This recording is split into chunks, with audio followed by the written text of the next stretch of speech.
What if everything we've been told about autoimmunity is wrong? I'm Elizabeth Yarnell. After awakening partially blind one morning in 1999, a doctor told me my multiple sclerosis would put me in a wheelchair within 10 years. I refused to accept that as the end of the story, so I started investigating. Welcome to the Inflammation Investigator, the podcast that uncovers the inflammation lurking underneath your ailments. Because autoimmune and chronic conditions should not be viewed as death knells when they are actually alarm bells. I'm a traditional naturopath and founder of the Inflammation Academy. And in 2 episodes every week, we dig into what conventional medicine might be missing. If you're living with chronic or unexplained symptoms, this investigation is for you. Your body has been trying to tell you something. Let's start listening.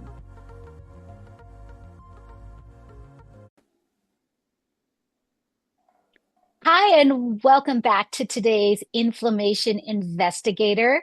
Today, we're going to talk about peptides, which you might have heard of these GLP-1s floating around. You see them all over Hollywood and probably lots around your friend group as well. But what are they really, and what can they do for you, and how do they affect your health? And particularly, how do they impact inflammation in your body?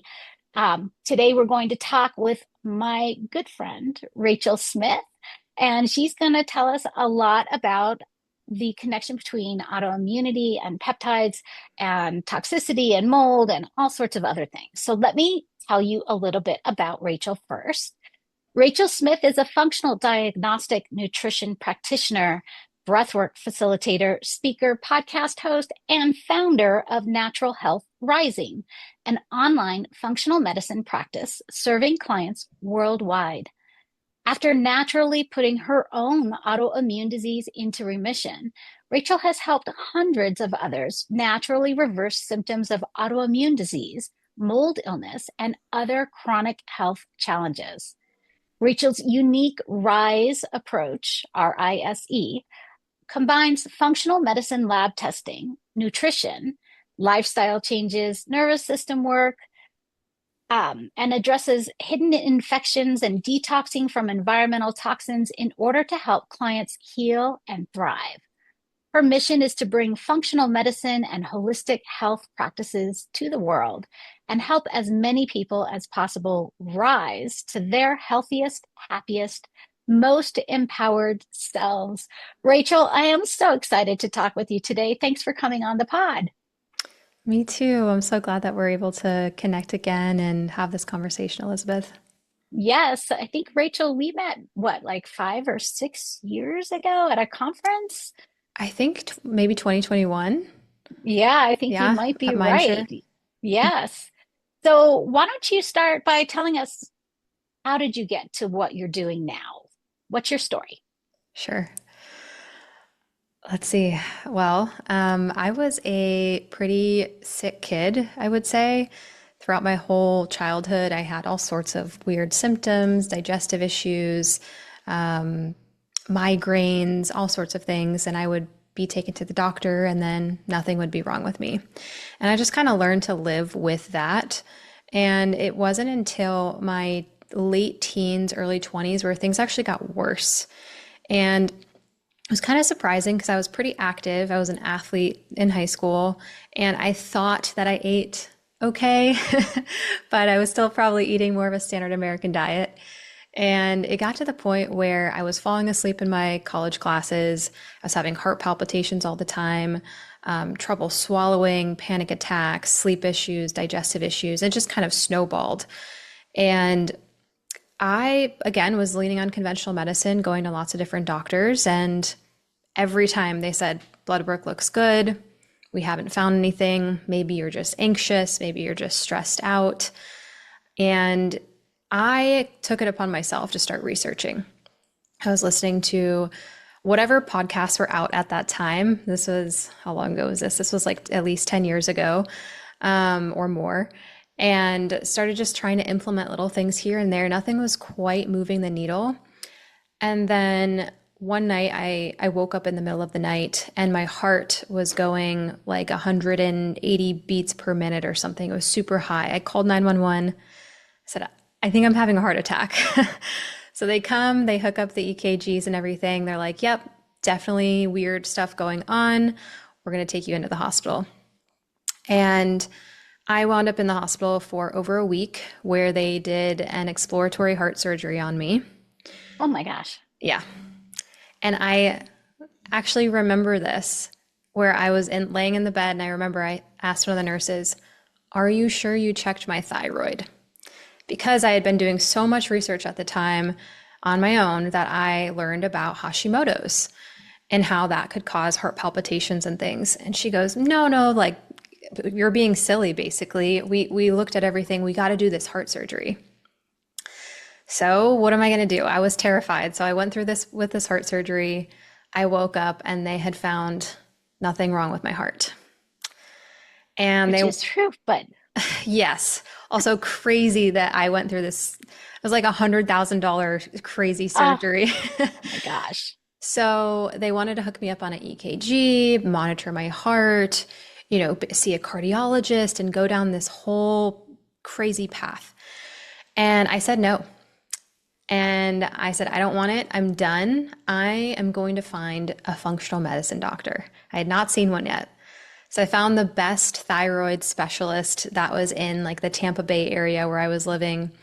And even he looked at me like, I don't know, you seem fine. Like you look fine on the outside. I said, please, I will pay you anything to run these Hashimoto's tests.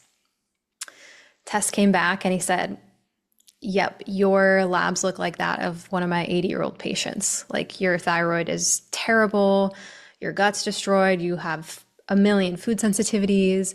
I remember leaving his office just bawling my eyes out because he told me I could eat like 5 foods. But that was what really started my journey. And so I went in headfirst to changing my diet, started to see other holistic practitioners, take supplements, heal my gut.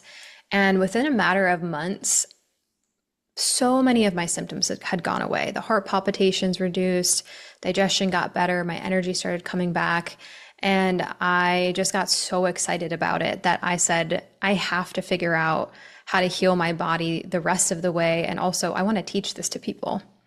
So I wound up leaving my job in corporate America and went back to school to study and then haven't looked back since. And I've been doing my practice for almost like 6 years now and have helped so many people who are in a similar place that I once was with autoimmune conditions and just like weird mystery symptoms and chronic illnesses. That's so inspiring. It is um, something I think that we don't hear enough in conventional medicine, that you can absolutely reverse all of these kinds of symptoms once you have an idea of what's going on in your body. And people often find, or I shouldn't say that, that I think that when people are stuck in the conventional medicine system, they're often not running the right tests Yeah. to see what's really happening there. And not to bash medical doctors, but they really have two tools, right? They have pharmaceuticals and they have surgeries. And so they looked at you and they're like, guess we need a surgery. Yep. Yep. Wow. And what a risky surgery that is to undertake on someone so young, Hmm. to find nothing. So Yeah. frustrating. Yeah. So now I know that you're very much into the peptide world. So let's kind of transition a little bit there. Okay. What do you think about peptides? I'm going to let you lead this conversation. Okay. I love peptides. I'm obsessed. I love safe or quality peptides, and we can get into what that means. But let's just break down what is a peptide in the first place, because I think the media can really scare people and misconstrue information. And yes, there are some things that might be synthetic, but a peptide in its natural form is basically just a short chain of amino acids. So amino acids make up proteins. So amino acids also make up those peptides. The peptide chains are going to be shorter than a protein chain. So basically, we are already naturally producing a lot of these in our bodies, and it's not some weird, scary chemical concoction or something. Most of them are way safer than pharmaceutical medications that are out there, right? So that's what a peptide is. I have lots of different peptides we can talk about when it comes to the inflammation piece if you would like to. I can share a little bit about my journey as well with peptides. So I was, I listened to the media as well in the beginning, and I was like, I don't know about these things. What am I going to do? Inject something into my body? Like, that sounds crazy. I'm not doing that. I'm so against that. Then I saw friends of mine who were using them. And I saw what was happening to their bodies. And then I saw practitioners that I really respected using them and recommending to their clients. I was like, well, if she's using it and they're using it and they're getting good results, like, I wonder what it would be like.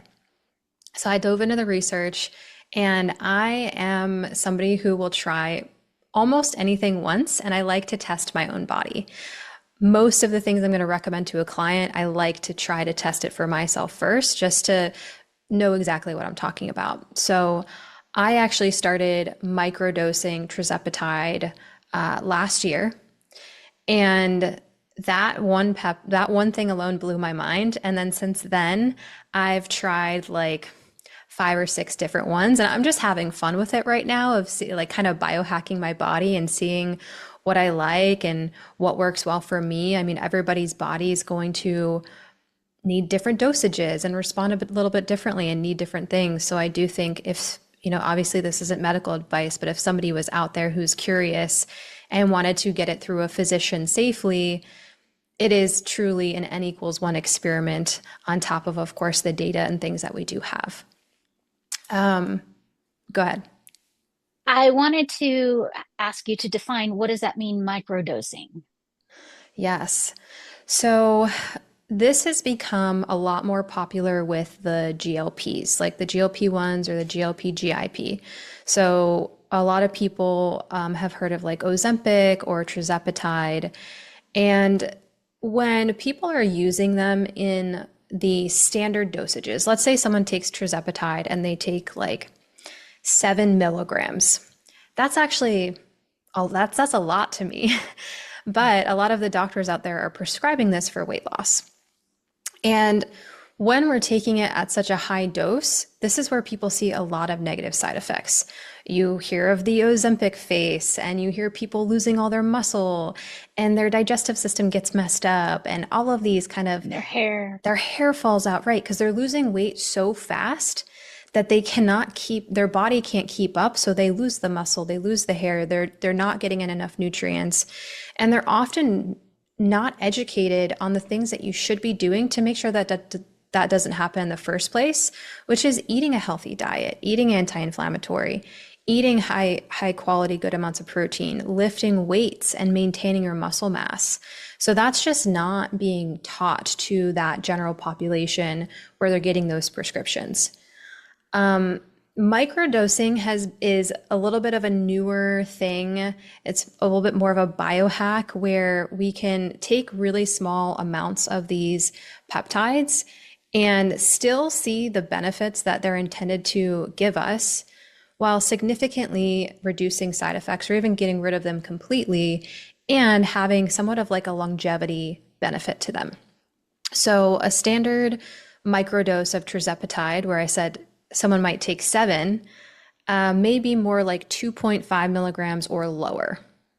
And a lot of people can take like even just 1 milligram and see incredible benefits, which I'm happy to dive more into those if you want me to. Yep, I definitely want to because I think that the the conversation is just that these peptides, these GLP-1s, are really for weight loss. And I don't think there's Hmm. been a lot of conversation about the other benefits and or maybe the benefits beyond or um, before even weight loss that they can impart. And I hear a lot of that conversation in the natural health space, but I haven't heard it in mainstream.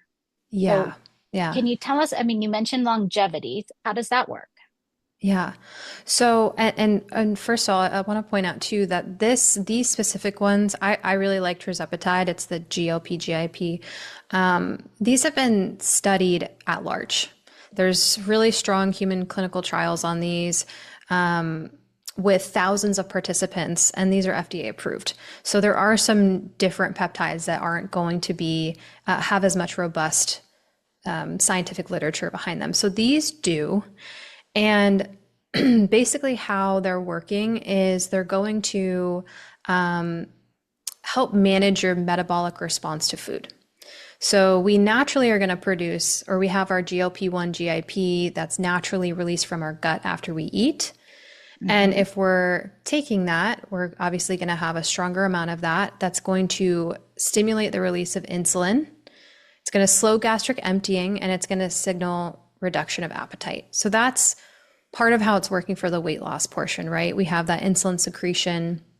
It can regulate how fat cells are storing are storing energy and releasing energy as well.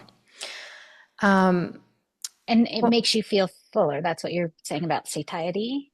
It makes you feel yes, full for longer. yes, you're not going to. Well, here's the thing with that. Okay. Technically, yes, right? Technically, we have that. It kind of turns down the volume on what some people call food noise.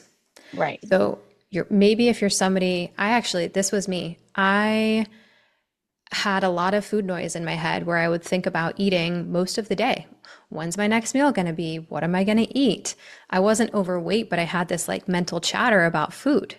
When I was done eating, I'm like, but chocolate sounds nice. So we can actually turn that volume down or off to where you can sit down, you can have your full meal, and you're done and you feel good. When we take a high enough dose, it can suppress people's appetite maybe too much, which is where I actually like to have. Now, I'm not recommending this because I'm not a medical doctor, but for myself, I'll speak for myself. I don't like to suppress it so much that I feel like I'm nauseous or I can't eat my full meal. You want to make sure you're getting in enough macro and micronutrients. Therefore, Hmm. we don't lose our hair and all of these things that can happen. So I like to have it at a spot where I can have that full meal. And I know I'm actually nourishing my body and I'm not suppressing it so much to where I'm actually maybe slowing my metabolism down in the long term. What also happens though is that tirzepatide, for example, can decrease inflammatory biomarkers like CRP and IL-6. So that is shown in studies. And because it can also reduce belly fat, that visceral fat that's actually quite dangerous if we have a lot of it, that's also going to lower inflammation because when we have a lot of that fat, we can have pro-inflammatory macrophages in adipose tissue. Then we think about insulin and glucose. Okay, if we have a little bit of insulin resistance, which is super common nowadays, or we have just more higher glucose levels, we're not really managing that well, we're going to have a low level of inflammation in the body constantly. So if we can really regulate that, we're going to turn down that inflammation a ton. And that's what we're seeing is someone, can take a microdose and they all of a sudden they lose all of the inflammation in their face and in their body. It might look like a couple pounds of water weight that comes off. I've seen people's Hashimoto's antibodies decrease significantly from taking a microdose. So it can help autoimmune issues so if that inflammation is driving autoimmunity, we can actually, Which we know it is, yes, right? it is. It is. We know it is. That's a given. Yeah. And yeah, when you think of longevity, it's like, okay, living a longer, healthier life, having a longer not just lifespan, but health span. Okay, well, if we have low inflammation, that's going to give us a better health span. So the microdosing, is that also a subcutaneous injection or is that a drop or an oral dosage somehow? Yeah, so there are oral ones out there. I haven't used them and I tend to not s steer people that way because I do know the injections can work better. I can't really speak too much on the drops, but yes, you can microdose the injections. That's going to be subcutaneous, which is into the just underneath the skin and even into the fat. When you were talking about how these GLP-1s are really amino acids, chains of amino acids, it reminded me that when I was first diagnosed with multiple sclerosis back in 1999, and I was given, at that point, there were three drugs that were available for multiple sclerosis, all with the intention of trying to just slow down the progression of the disease. And the one I chose to take was the one that was made from five amino acids called Mm. Copaxone. And I chose it because it felt like the most natural form. And I did inject that one for a couple years. It did give me some side effects. Do you see any side effects with GLP-1s? Mm. Um, so as I mentioned, the biggest side effects can be like the nausea, and then you're losing weight too quickly, so therefore we lose muscle mass, hair loss, etc. When people are microdosing it, you're going to, again, like significantly reduce those side effects or even just not experience them. And when I started mine, and I still only take, I want to say like 1.5 milligrams maybe. I didn't even start at that dose. I started at like a tiny, tiny portion of that. And then each week kind of increased it to make sure that I wasn't having side effects. And if I did hit a point in that where I felt like, oh, that was interesting, I felt like I couldn't eat my full meal, I would go back down and I would stay there. So if you go low and slow with things and you really just listen to your body and you're not putting the pedal to the metal at some crazy dose that's prescribed, you can really mitigate those side effects. So are you saying you can kind of adjust your own dosage? You can play around a little bit with that when you are taking this? I probably shouldn't say that legally. I'm speaking for myself. And I can share a little bit. There's a platform that I'm partnered with that is you can order it online, but it's all done through a physician. Mhm. So it's a 503A pharmacy, which is going to be the like highest quality. They have pharmacists in the lab at all times. Every prescription is technically made individually. They comply with USP standards and all sorts of different certifications and standards and quality control. They're testing all of their batches. So that way you know that it really is going to be very clean and quality controlled. And that doctor who is prescribing is going to give you a dose. And they're going to say, start at this dose. Now they're typically going to give you whatever's good with your body weight, and what would be like the standard for that, right? And whenever I do peptides, I like to, even if it looks small, I'll go way smaller. I'll do a fifth of it or a fourth of it to start the first time just to see how does it feel in my body. Everybody's sensitivity level is different. And this is the same with supplements. Like you probably, Mhm. I'm sure you do this in your protocols with people. If you give somebody a parasite supplement and it's like a really strong dose that you're supposed to take every day, well, maybe their body's not ready for that full dose. They might take one capsule of that for 3 days before they introduce the second capsule. And so it's just really allowing that titration to happen that can be super supportive of mitigating any side effects.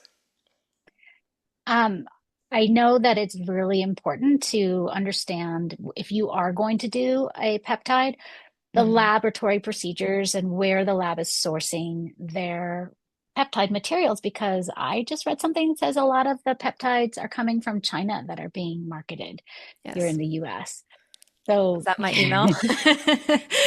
it could have been from you. You have the best newsletters. I should just say, anybody who's listening to this, you should sign up for Rachel's newsletters. Oh, They're so informative thank and very you. fun to read. Thank you. I did send out an email about that because I, have heard from the owner of this main pharmacy that so APIs is the compound, like the raw materials. APIs are raw materials of peptides. 95% of those are coming from China, period. Even the prescription ones, your favorite prescription ones, or black market, gray market, whatever, they're all kind of coming from the same place currently. And then they come to the US, and then a facility here may then finish making them in the US, where they're adding something or they're packaging it up, and then they're saying, oh, this is a US based peptide. It's not. Okay, so here's where this is where you need to be careful, because even some of the best places are probably not testing every single batch, testing every single compound they're getting from that country, and things can slip through the cracks. And I've definitely heard of people just ordering from a gray market website. I know lots of people actually who have had a bad side effect. They don't know what they injected, they got infected, or something happened to it. So you really want to be careful and get it from, for sure, like the 503 pharmacy I'm talking about, and who's testing every batch. Also, interesting news from them is they don't like that that's how the process is currently. So they're transforming into actually making the APIs in the US in their own pharmacy. And so they're in that process currently. And I don't want to say too much on it because I can't remember all the dates, but I want to say it's like they're doing it right now, basically, as they're transferring over, and they figured out they created like these new machines and figured out how to do that in-house instead, and really making sure that everything is exactly what they know it is. I think that we can go ahead and mention that platform because there are a lot of competing platforms out there. Yes, yeah. So the platform is LEMD, and they have a specific pharmacy they use, which is Clover RX. So that's that. And I'm sure we have like a link or something in the show notes if people want to just easily grab that. Or I have a peptide guide that Oh, you yeah, that's you such a could great guide. you could Yes, I've share. seen that. Yes, Yeah, that will be in the show notes too. yeah. So, one of the things that is on that peptide guide is are these other things that are mixed in with the peptides that you can order, like B12 or glycine. Mhm. Why are they mixing in other things with these peptides? That's a good question.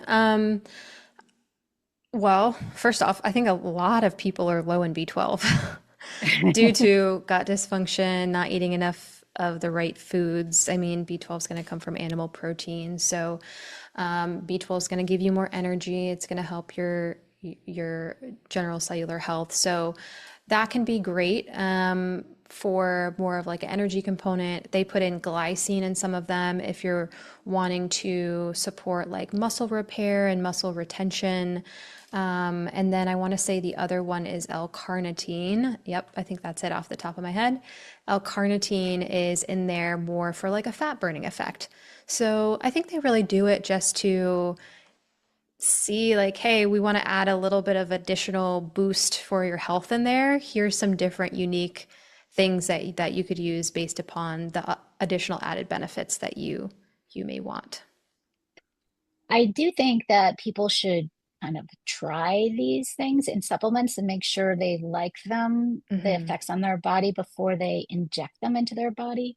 For Hmm. instance, when I take a B12 capsule, I hate it. And Mm. I do not like the way it makes me feel at all. It makes me very jittery. I don't sleep very well.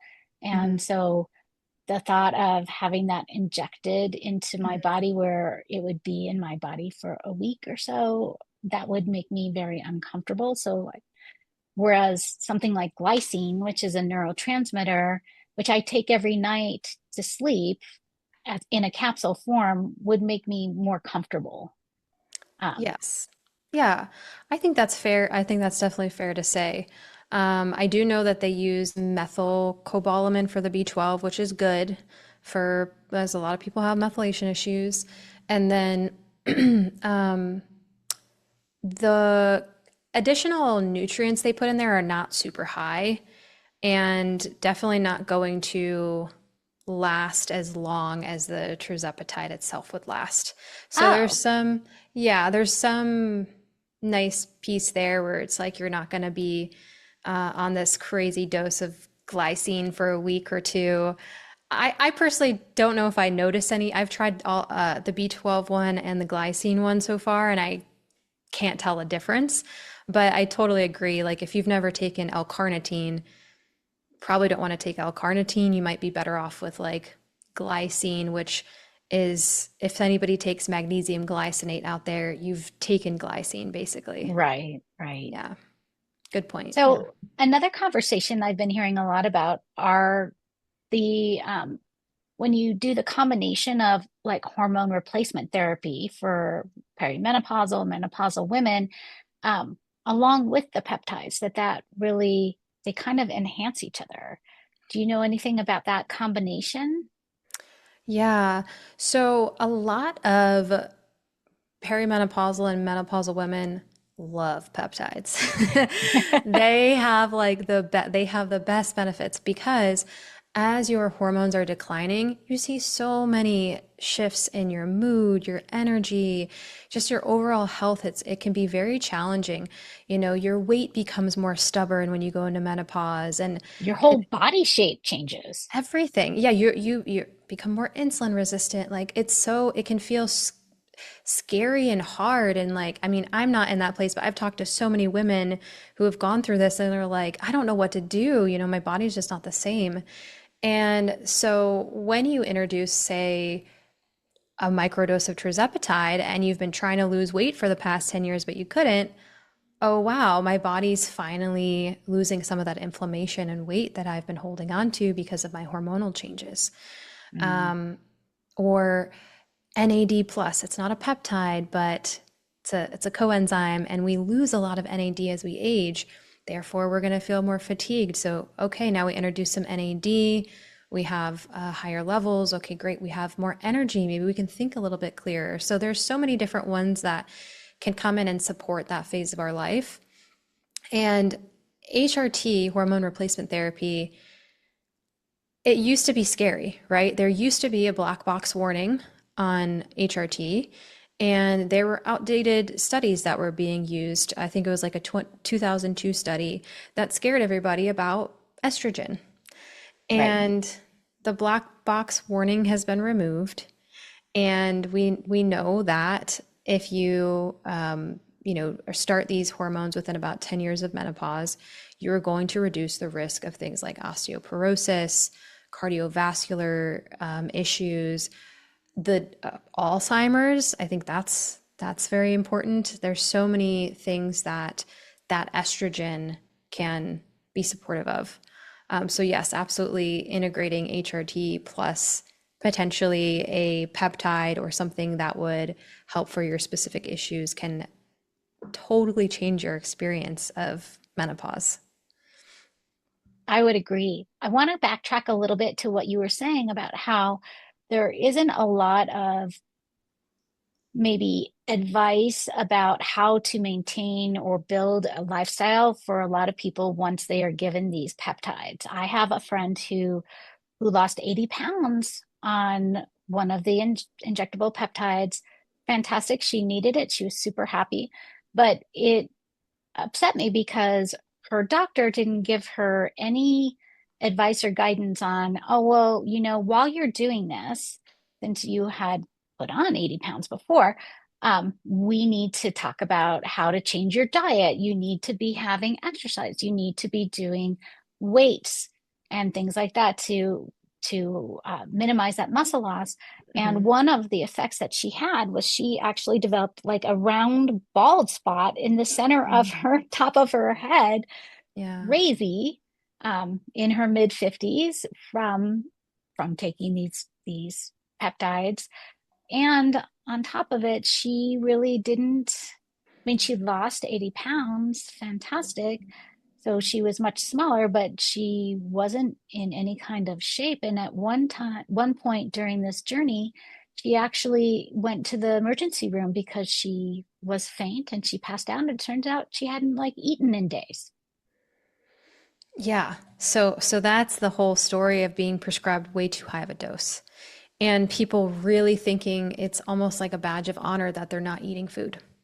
Right. That's not good for us. No. This is where I'm a very firm believer on using the smallest dose you possibly can. The smallest dose to see the benefits, to feel the benefits, inflammation wise, energy wise, but not to feel the nausea, the appetite where you can't eat for half of your meals, or any of those things that are a warning signal saying, hey, this is just way too much on my system. So again, just really finding that dose where you're not experiencing those things. And I like, especially if somebody's working out, to eat 1 gram of protein per pound of ideal body weight. So that might be high for some people, but if you want to support your muscle mass and your lifting, let's say you're 150 pounds and ideally you want your lean body mass to be like 120, 130. Okay, I'm going to try to strive for 120 grams of protein per day, or at least 100 minimum. If we can just get to 100 grams minimum per day, that can really protect a lot of that muscle mass loss, paired with strength training, right? And if you're somebody who's not strength training at all, of course, start with maybe just walking and body weight movements and things. But can you get up to even just 2 times per week of weightlifting, like a leg day and an upper body day? Would love to see more than that, but can you get something in to start building that muscle mass? And linked to the menopause conversation too is, if you don't have estrogen or your estrogen's lowering, you're not taking that HRT, your risk of osteoporosis is going up significantly. And if you weight train and you have strong muscle mass and you're building your bones back, you're going to also prevent that osteoporosis, or at least significantly reduce it. So that's super important. And then I would also say digestive enzymes, or even digestive enzymes like pancreatic enzymes, maybe with HCl as well, depending upon your body. Because if we're thinking of the GLP specifically, they do slow down gastric emptying. So if we are messing with the gut health too much, we don't want to do that too. Another reason why we don't want to go too high. But because of that slowed down emptying, and if we're messing with like stomach acid balance or anything, we want to make sure we can digest our food and get those nutrients from it. So adding in a good quality digestive enzyme can really be helpful for that, which may prevent like more of the hair loss if somebody wasn't getting in, breaking down their nutrients well.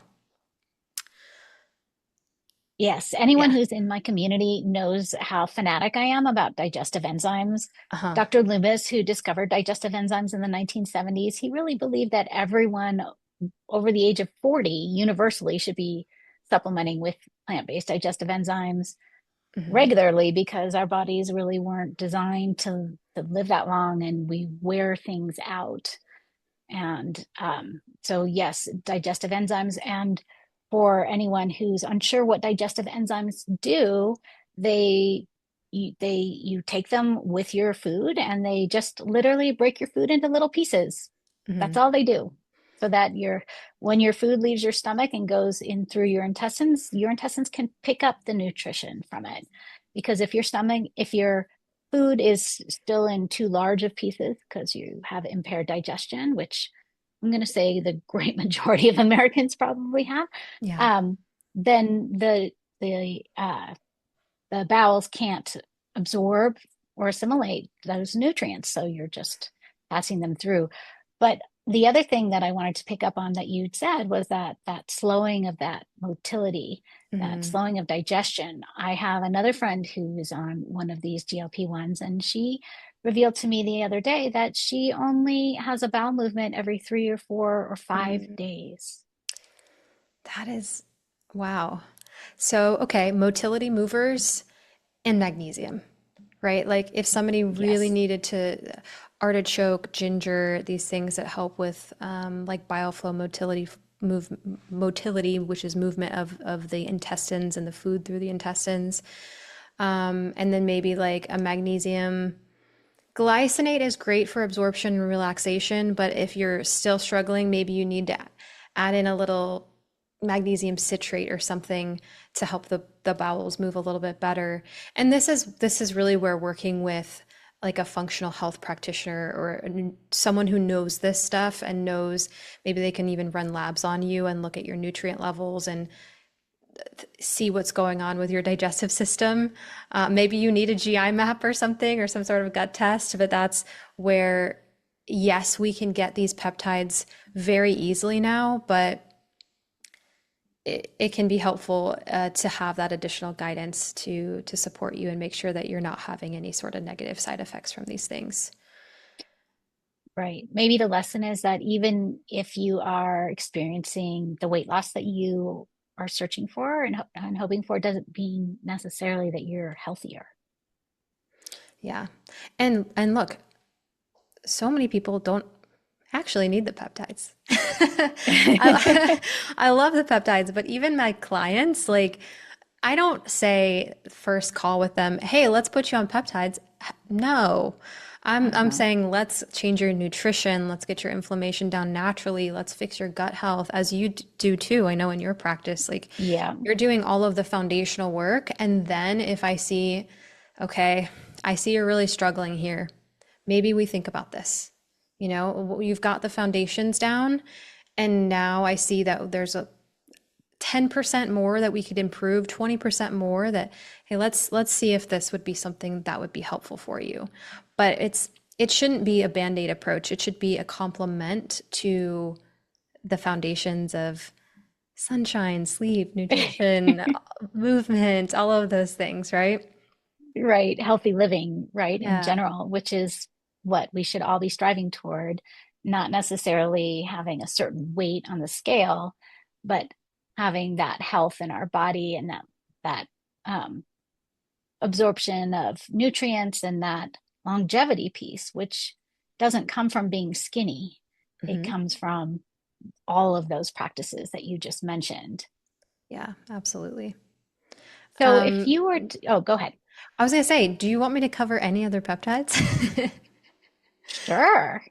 Because I can give you, I know we don't have a lot of time left, but if you want to talk inflammation, I can give you ones that maybe people don't know about. Oh, let's talk about those first in our remaining time. Okay, okay.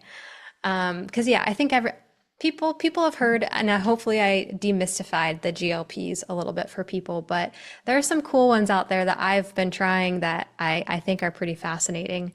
Um, I'll try to do like high level for some of them.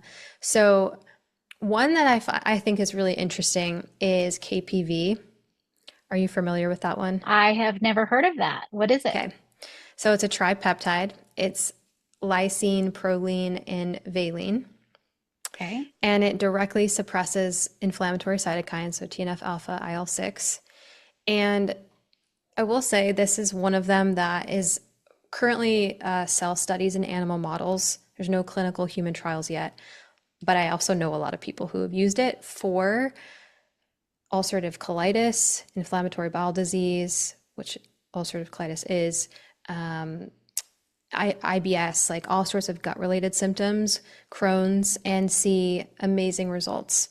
It actually directly reduces intestinal inflammation, and then it can protect that mucosal barrier. It's the studies have shown it to help colitis associated tissue damage, oral mucositis, so inflammation of the throat and the mouth, and reduction in lung inflammation. So it's kind of even more systemic than just the gut. So that's kind of a cool one for people who might have like really severe Crohn's or ulcerative colitis, who they're doing the things, but they might need that additional push. Hmm. Um, GHK copper. Never heard of that one either. Okay. Uh-huh. This is a copper binding tripeptide, and it's naturally produced in our bodies.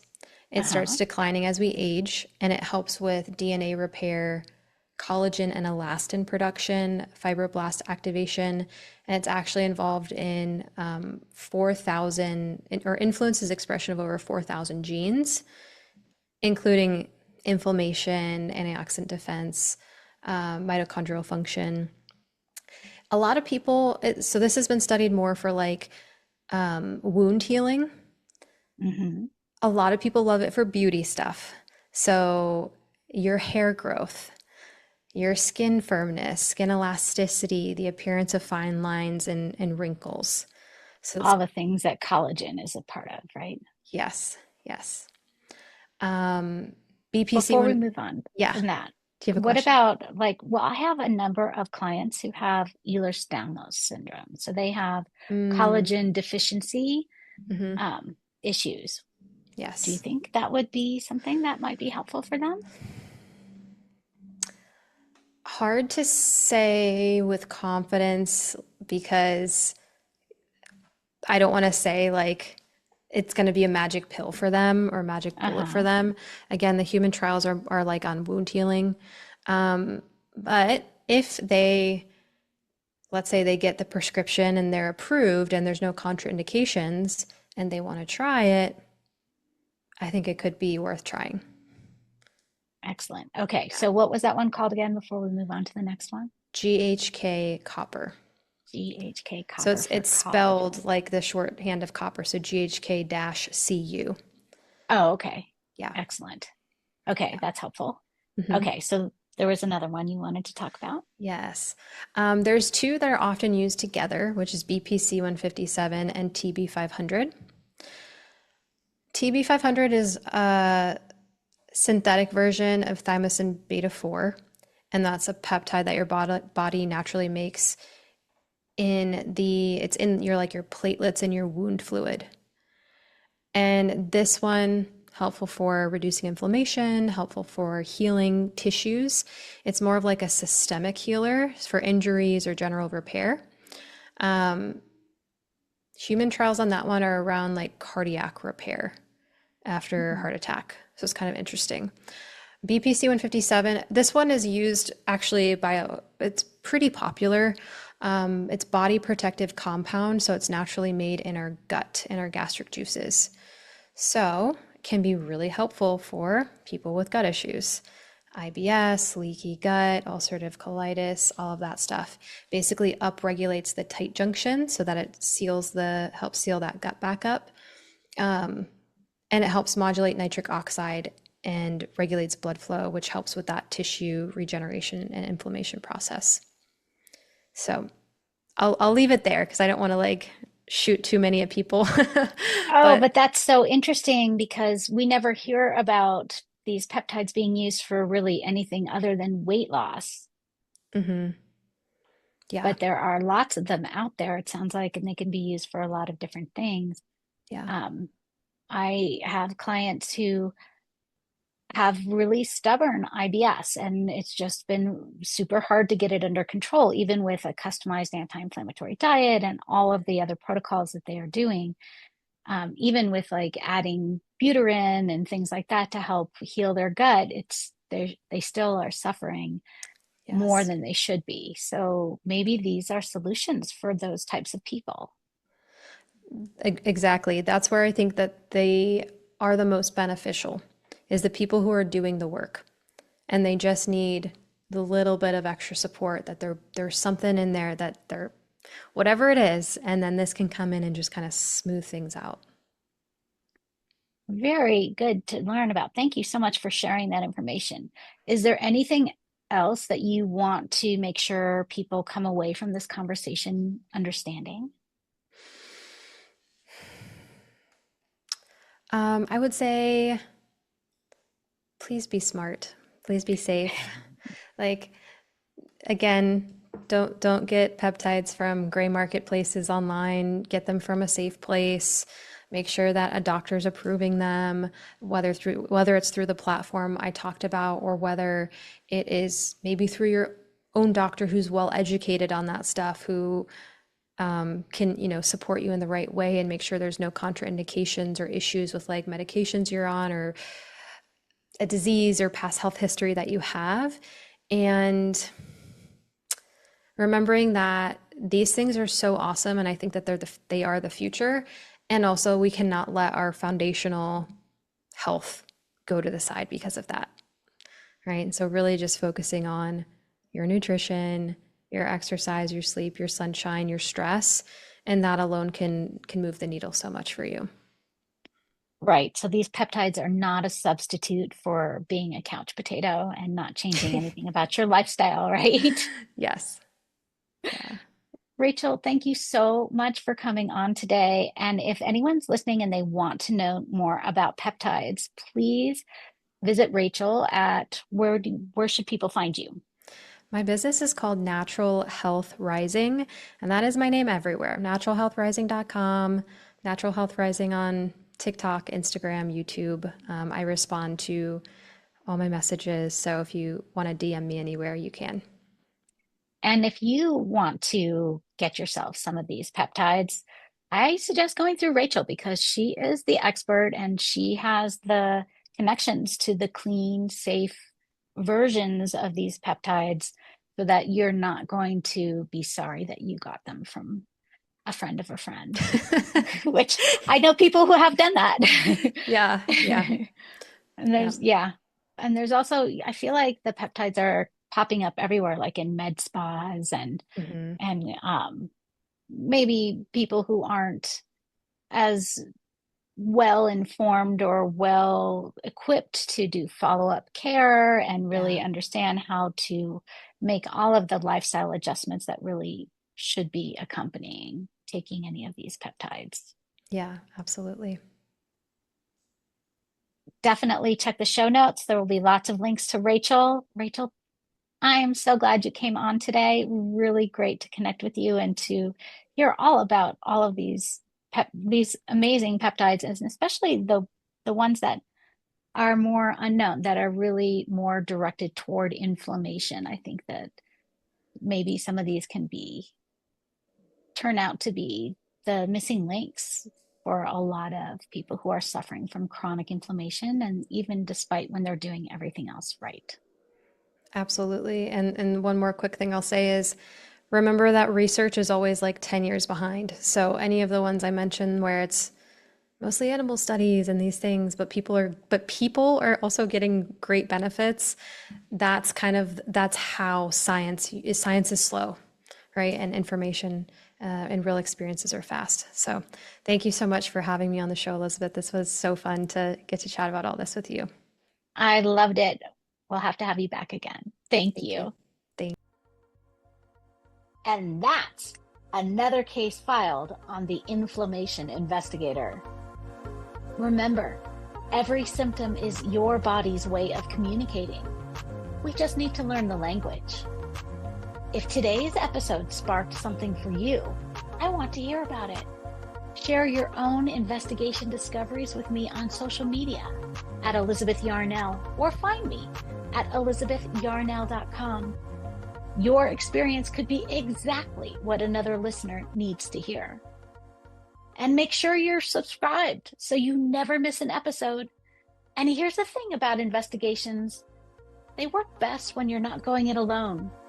If this podcast is helping you uncover the answers you've been searching for, please like, rate, subscribe, and review, and share it with someone who needs to hear this message. As a new podcast, these actions mean more than you know. Want to dive deeper into your own inflammation investigation? Head over to inflammationinvestigator.com, where you can take my free inflammation quiz to uncover which hidden triggers might be affecting your health. Until next time, this is Elizabeth Yarnell, your inflammation investigator, reminding you that the solutions to your health issues are out there. Let's find them together.